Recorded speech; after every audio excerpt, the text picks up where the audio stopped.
Welcome to the deep dive. Today we're going to be taking a deep dive into Netweb Technologies India Limited. If you want to understand how they've been doing financially, and we've got their documents and press releases right here to help us with that.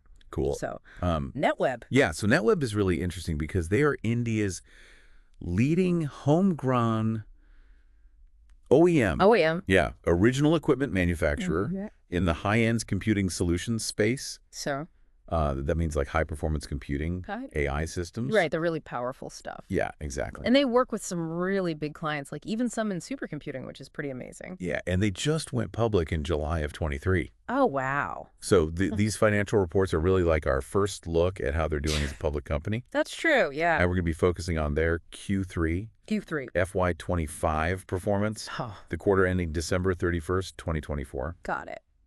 And we're not just going to like skim the surface here. Yeah. We're going to dig in and try to figure out like what are the important insights? Okay. The things that you wouldn't get from just reading like a quick news summary. Yeah, okay, let's jump into it. All right. So Netweb had what they're calling a record-breaking quarter, Okay. but we hear that a lot. Yeah, we do. What actually stands out to you in these numbers? Well, their total income hit 3,355 million rupees, Okay. which is a 30.1% jump compared to the same time last year. Wow. So that's some pretty significant growth, Yeah. Especially for a company that's working in such a high-tech field. Right. Their profit after tax, or PAE, also jumped up to 303 million, Okay. which is a 16.6% year-over-year increase. So those are big jumps. Yeah. But this is happening, while the Indian government is really pushing those Make in India and Make AI in India initiatives. Right. How much do you think Netweb's success is connected to these national policies? I think it's a pretty big factor. Okay. The government is really trying to encourage domestic manufacturing and technological self-reliance. Yeah. And Netweb is, perfectly positioned to benefit from that. Makes sense. Like, they were one of the few OEMs that were eligible for both the IT hardware and the telecom and networking production-linked incentive schemes. Oh, wow. So So they're not just riding the wave, they're like helping to build the wave. Exactly, yeah. Okay, but looking at their different revenue streams, Yeah, one area that really sticks out in these reports is AI. right. What's going on there? So their income from AI systems just skyrocketed. Wow. It increased by 136.3% year over year. Wow. To give you an idea, AI now makes up 14.7% of their total revenue. So that's a huge leap. It is. But are they putting all their eggs in one basket? No. Like, what about their other products and services? Well, they actually do have a pretty diverse portfolio. Okay. They work with government entities, Uh-huh. education and research institutions, and like a whole range of industries. Yeah. From IT and BFSI to even space and defense.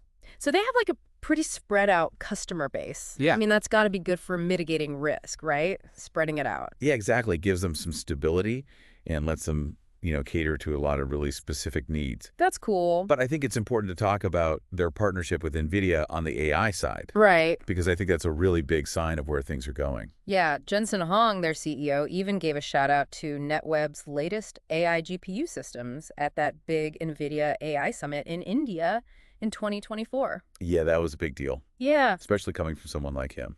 but what does it actually mean for Netweb in the long run? Quote, What are the implications of this partnership? I think it really solidifies their position as a leader in the AI space. Okay. It kind of suggests that maybe India could become like a global hub for AI solutions. Wow. But I think it also brings up some questions. Like what? Like, how reliant are they becoming on this one partnership? Right. What happens if the AI market shifts? Right. Or if NVIDIA changes its strategy?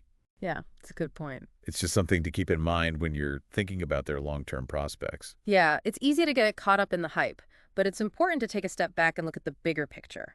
Definitely. So beyond just the numbers, Yeah. what else makes Netweb different in this space? What's their secret sauce? Yeah.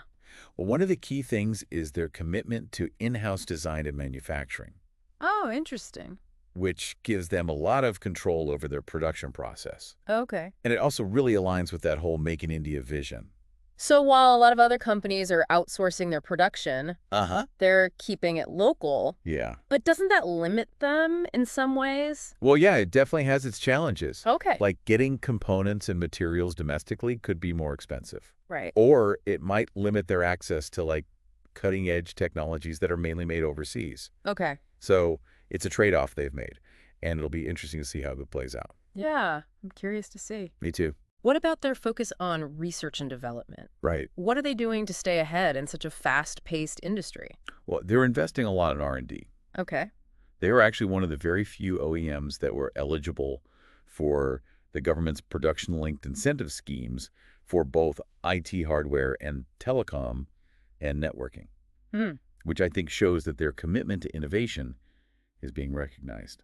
So they're actually putting their money where their mouth is. Yeah.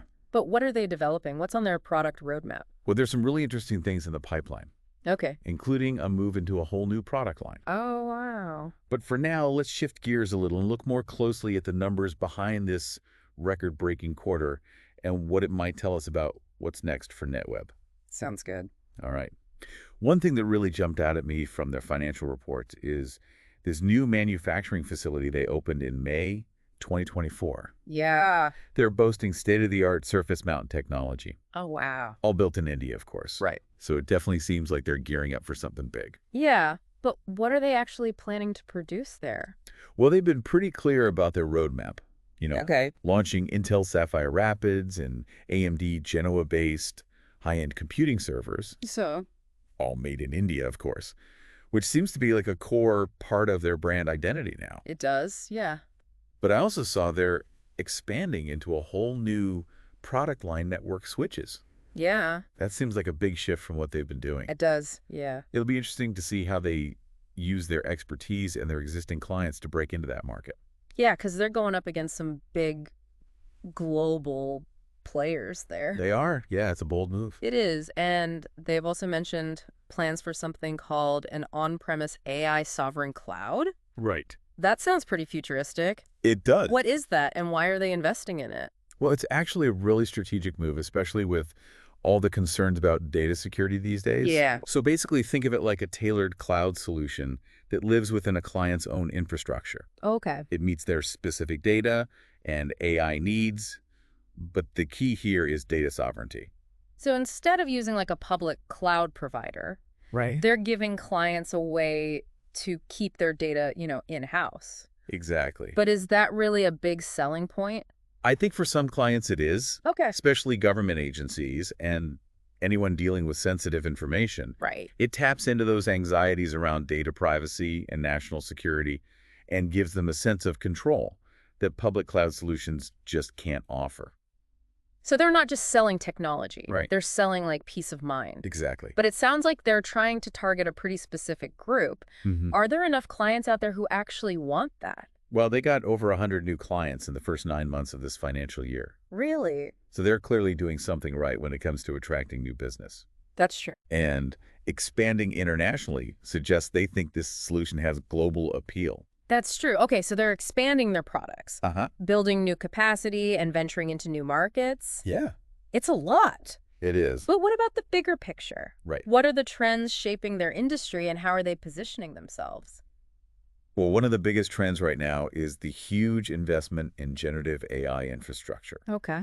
Governments and big companies are pouring money into those LLM-oriented solutions, large language models. Oh, right. Yeah. Think about the demand for things like chatbots Okay. and AI-powered content creation tools. It's all driven by LLMs. It does feel like AI is everywhere now, It is. and everyone wants it. They do, and Netweb is paying attention to that. Yeah. They're seeing a lot of private cloud solutions being adopted across different sectors. Which plays to their strengths. Exactly. With all the talk about data security, Yeah. having your own private cloud is becoming more appealing. Yeah. Gives you that control and peace of mind we were talking about. Right. And then there's the huge demand for high-end computing power driven by all the new data centers popping up across India. So they're kind of at this crossroads of like all these major tech trends. Yeah, they are. A lot of pressure, but also a big opportunity if they handle it right. Exactly. And based on how they performed this quarter, it seems like they're doing a pretty good job. Yeah. They're riding that wave and steering the ship towards success. So we need to talk about their international expansion. Right. They mentioned Europe and the Middle East, but what's the plan? Right. Are they going all in or taking a more cautious approach? They're starting with a service network in 4 countries in those regions. Okay. Seems like a smart way to start building a foundation before going bigger. Yeah, classic crawl, walk, run. Exactly. But they are entering markets where there are already established players. That's true. So it'll be interesting to see how they compete. Yeah, how are they going to make themselves stand out? Well, their made in India thing could be unique. Yeah, especially for clients who want to support domestic manufacturing and, technological independence. Okay. But they might need to get creative with their marketing to really connect with those audiences. That's true.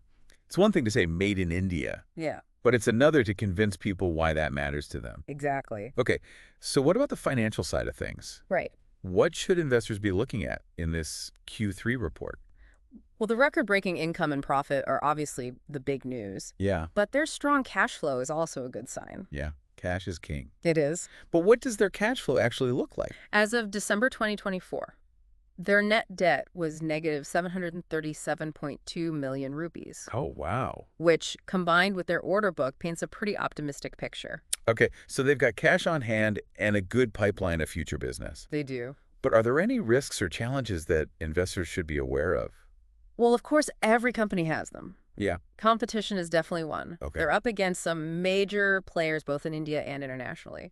They're not the only ones trying to get a piece of the HCS and AI pie. right, exactly. So how do they stay ahead? How do they keep their edge? Yeah, what are they doing to innovate and be different? Their focus on R&D is a big part of that. Okay. And they're making those strategic partnerships, like with NVIDIA, Right. to get access to new tech and reach more people. But they also need to be aware of how fast the tech industry changes. Right. What's cutting edge today Yeah, could be outdated tomorrow. They have Exactly. to be adaptable. definitely. But it all comes down to the people. Oh. What can we tell about their management team and their vision? Well, Sanjay Lodha, the chairman and managing director, Yeah. he's been leading the company since they started back in 1999. Wow. So he's guided them through the dot-com bubble, Oh, wow. the global financial crisis, and now their IPO. He's seen it all. He has. What's his leadership style like? From what I've seen from his public statements, he seems really passionate about in India. And he really believes that technology can drive national progress. Right. So I think he's the kind of leader who inspires his team and has a long-term vision for the company. Yeah. It's great to see a leader who's driven by something more than just the bottom line. It is. So what are Netweb's long-term goals? Where do they see themselves in like 5 or 10 years? Yeah. Well, based on what they've done and how they've been performing. Yeah. I think it's pretty clear they want to be a global leader in the HCS and AI space.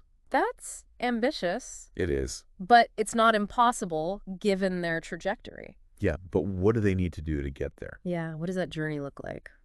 Well, they have to keep innovating. Right. They need to be the ones disrupting, not the ones being disrupted. Yeah. Anticipate market trends and create solutions that meet the changing needs of their clients. Okay. And they can't do it alone. Right. They need those partnerships Right. with other industry leaders. Right. It's a long game, building relationships and becoming a trusted partner in the global tech world. Yeah. But they also need to attract and keep top talent. Okay. It's tough to find skilled engineers and developers. Yeah. So they need to create a culture where people can grow and innovate. It's not just about the technology. Right. It's about the people behind it. Yeah, and they also need to tell their story well. Communicate their values, their vision, and their commitment to make in India in a way that resonates globally. Absolutely. It's about building a brand that people trust, Yes. creating a movement. Yeah. So they're financially sound, Mhm. strategically savvy, Yeah, and they're in a high-growth industry, right. but their success has bigger implications. It does. What does Netweb's rise tell us about how the global tech industry is changing? I think it's a sign that the old way of doing things is shifting. Okay. For a long time, Silicon Valley and the West have dominated the tech industry. Yeah, that's the classic story. Move fast and break things. Yeah, But that seems to be changing. it does. Netweb's success, along with the rise of other tech companies from India and other emerging markets, shows that innovation isn't limited to a few places anymore. So are we seeing a kind of democratization of technology? I think so. That's exciting. It means that talent and innovation can come from anywhere, Yeah. and that's good for everyone. It makes things more fair Right. and allows for different perspectives and ways to solve problems, Definitely. which ultimately helps everyone. And their focus on Make in India challenges those traditional models of global supply chains. Right. This idea that everything has to be made in one place and shipped everywhere. Is starting to feel outdated. It is, yeah. Netweb is showing that you can build a global tech company while focusing on domestic manufacturing. So they're not just disrupting the tech They're industry. disrupting globalization itself. Yeah, what does that mean for other industries? Will we see this happen in other sectors? Yeah, It's a great question. it is. Netweb's story reminds us that the world is constantly changing. Yeah. And the ones who embrace innovation, adaptability, and a global mindset are the ones who will succeed. So stay curious, Yes, keep learning, and be open to new possibilities. exactly. But I want to bring it back to you, the listener, for a moment. Always got to bring it back to the individual. Yeah, how can you apply this knowledge? Right. So here's a question for you to think about. Okay. How might Netweb's journey inspire you in your own work? Mm. Whether you're an entrepreneur, an investor, or just someone who loves technology. What resonates with you about their story? Yeah. What can you learn from the choices they made and how they've navigated this complex and ever-changing world? How can you use those lessons in your own life? Yeah. What's your make in India? What are your goals and dreams? Yeah. And how can you use what you've learned from Netweb to achieve them? Yeah, it's really inspiring to see a company like Netweb challenging the status quo like that and forging their own path. It is. And remember, their story isn't over yet. You know, Right. we've only seen the beginning. Yeah, it feels like we're just scratching the surface here. Definitely. There's so much more to explore. Yeah. It reminds us that the possibilities are endless. Mm-hmm. With hard work, determination, and a little creativity, Mm-hmm. we can all achieve great things. And that brings us to the end of our deep dive into Netweb technologies. Yeah. We've looked at their financials, Uh-huh. explored their product roadmap, Yeah. and thought about the bigger picture of what their success means. We've talked about their partnerships, Huh. their focus on innovation, Uh-huh. and their unique place in India's tech world. But most importantly, we've tried to make those insights relevant to you, the listener. Right. We hope this deep dive has given you some food for thought Yeah. about how these trends might shape the future of technology and the global economy. We always want to leave you with something to think about. Yeah, something to discuss and explore further. Exactly. So as you go about your day, Mm-hmm. we encourage you to keep thinking about Netweb's journey. Yeah. And what you can learn from it. How might their story help you understand the tech industry The global economy. and the power of innovation to drive progress? And what role might you play in shaping the future of technology and how it impacts the world? Thanks for joining us on the deep dive. Yeah. Thanks for listening. We'll see you next time for another fascinating exploration of the world around us.